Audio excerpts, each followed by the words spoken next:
Hey guys, welcome to today's episode of Love POV where we talk about anything related to love and relationships with me, your host Njeki. And today we're going to be reacting to some of the relationship dilemmas and dating questions that you guys had. So let's get to the video. Don't forget to like, share, comment, and subscribe. And as usual, check out all the other videos that we've shot. Our first person, how do I respond to men who are way older than me? A little context, I'm 20, female, and recently I've been getting DMs from men on social media who are in their late 20s, like 28 or 29. Okay, I have no dating experience and I'm not looking to date anyone at this moment. I just don't know why these men are even texting me. They say it's because they want to be friends and chat, but I say that we're strangers. Okay, so this lady, she's 20, and I feel like she sounds like someone who is tormented on her DMs by people who are 29 or 28. I don't know why it's tormenting her, but she's not feeling like entertaining them. I know for a fact that social media, you have control over social media. Social media has no power over you. So if you want to talk to them, you tell them, you entertain them. If you want to talk to them, you entertain them. But if you don't want to talk to them, you don't want to keep in contact, you block them, you delete them, you even change your social media account to be a private social media platform. So the only people that are talking to you are the ones that you actually want to hear from. So I don't feel like that's such a big deal, but I'm not here diminishing her problem. I get where she's coming from. When men talk to you and you don't feel like talking to them and you keep blocking them, you start asking yourself, am I the bad person? Why am I the only one that's blocking? Am I blocking so many people? Is this the one and I'm already blocking them? If you're asking such questions, you're not the problem. At that moment, this is the emotion that they're bringing to you. So it's not your problem. You don't have to change so they can fit in. You already are okay. They're just coming to distract you. I'm here validating you that it's okay to not feel like you don't want to talk to any 29, 28-year old and you feel like they are too old for you. It's okay, and you're not the problem. You just need to know how to handle it, and you shouldn't feel like the world is coming to an end just because there's a 29-year-old in my DM and I'm 20. Yeah, and you're not a child. You have the control, so stop acting as though you don't. The next person says, why do some guys cheat? I wanted some answers. I've been in the dark not knowing what I did wrong. Am I not beautiful, or am I a bad partner? I don't know. I'm super clueless.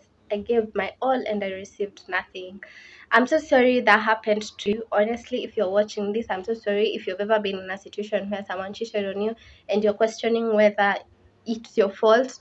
It's not your fault. A person cheating on you is a choice they made, and it's disrespectful on you, but it's a choice they made. They made the choice that they are not finding you to be enough. So you have a choice to make whether you're going to stick around with them so they can find you your value as important as it actually is, or you can walk away and just go where you are appreciated. So it's your value really that you need to know and decide whether or not you want to be in that place anymore. You can't know there's no specific reason why a person will cheat.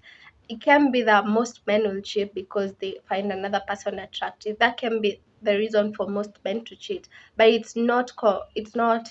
It's not a constant reason why all men cheat, or rather all the men that have cheated. It's not a constant thing. So that's the only thing that this person can tell you. But what you do with that information is what matters, because that will determine how you're going to feel for the rest of your life, for the rest of your relationship with this man. Are you going to be stuck around with him even though you know he cheated on you, even though he didn't find you enough, even though he made you feel like you are not enough for him, he made you feel like you are not beautiful enough, you are not giving enough in this relationship? And a relationship is a two-way street. You are giving, but he is very busy taking it away. That his energy, he's giving it away. So you have a choice to make here, rather than sitting down. I know this is the easiest thing you can do, is sitting down and asking yourself, what did I do wrong? Did I not give my all?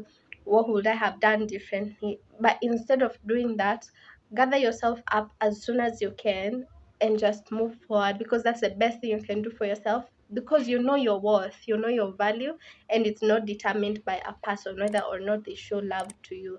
So that according to me is the most important thing, rather than sitting down and waiting to find out what is the reason why a person cheats.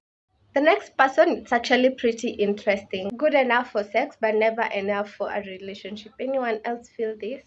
Sh- Female, 28-year-old. She's been single for about 6 years. Took a few years off her last relationship to heal, and I don't just settle. That's what she says. But been trying to get back out there every now and then. And every time I meet a guy, things start off great. We go on a few dates, communication is consistent, things usually lead to intimacy, and then bam, either ghosted or the pull away starts. I don't get it. Just met a great guy a couple of months back, was in a situationship for 3 months. We were long distance, which is ultimately what ended it. But within a month's time of it ending, he's already moved on to someone else. So obviously I wasn't the only option. What gives? So I know so many women have been in this situation where men will just want the cake. No, they will want to eat the cake but not have the cake fully. If you know what I'm speaking about, I'm not speaking about cakes here. There's nothing to do with cakes here. But most men actually have that, and it's because you have already shown them that they can have that. So why not? If a man can have privileges from a relationship and not have not have to give the commitment of a relationship, rather the commitment that requires a relationship to be built, why not? That's a better option for them. But there's one thing that when you're questioning that about yourself, because that's like this lady, for instance, she has questioned herself, what am I doing wrong? So my response to this, honestly, this has nothing to do with the other guy. He has nothing that he can put or he can add or remove. Whether or not he wanted to be in a relationship with you, he's not able to because he's not finding you compatible. That's the next one is your attachment style. You are attaching to this relationship. Every man that you're around, you're attaching to them anxiously, which is the anxious attachment style. You need to heal your attachment style. The first thing that you need to do is to stop being too available for these people. For men specifically, the men that you're attracting, you need to stop being too available. So for instance, they want you to hang out. You don't have to hang out with them just because they asked you. You are not going to, if the relationship was actually going to be, it's not going to not be just because you are unavailable to hang out this one time. Okay, you're not going to lose anything from not hanging out with them this one time that they're asking you to hang out. So you need to stop being too available for them. You need to value yourself more than you're valuing the relationship that you're trying to build with this guy, because maybe it's not even going to be a relationship in the first place. The second thing is you need to start implementing boundaries very early on in the relationship, and this is where I bring my pro tip. You need to have a list of things that you check off. Is this guy meeting this and this?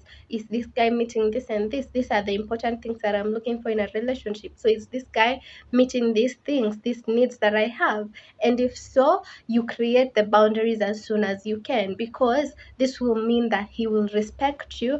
And if he won't, you will know very early on before you start being led on and you start building your own castle where there is no land. The third thing that you need to do to heal your anxious attachment style is to get rid of the fantasies. They are actually harmful fantasies where you're now building the castle. You're seeing this man as your man, or he's taking you out on dates. They are not dates that he's taking you on. Stop living in a fantasy. That's something else you need to do. You need to live in the moment that this guy has not called you, that this guy has not checked in on you for 2 whole days, and now you're the one who's reaching out, and you're the one who reached out the previous time to check in on him. He is not interested in you. What this does is it brings you to the reality of where you're at in this relationship that you're trying to build. So it will make you not think of the good things only. It will bring the reality of this is his behavior. Am I okay with this behavior, being in a relationship with a person with this behavior? So you will not start thinking of things that are not existing. You will think of, this is how he behaves, this is how he reacts, this is how long he will keep silent at me. Am I okay with that? So that will bring you to a normal sense where you will not start apologizing on his behalf to yourself when he offends you. You will not start building a relationship with him on your own in your head. You will just be real. He's not checking in on me, he does not care about my wellness.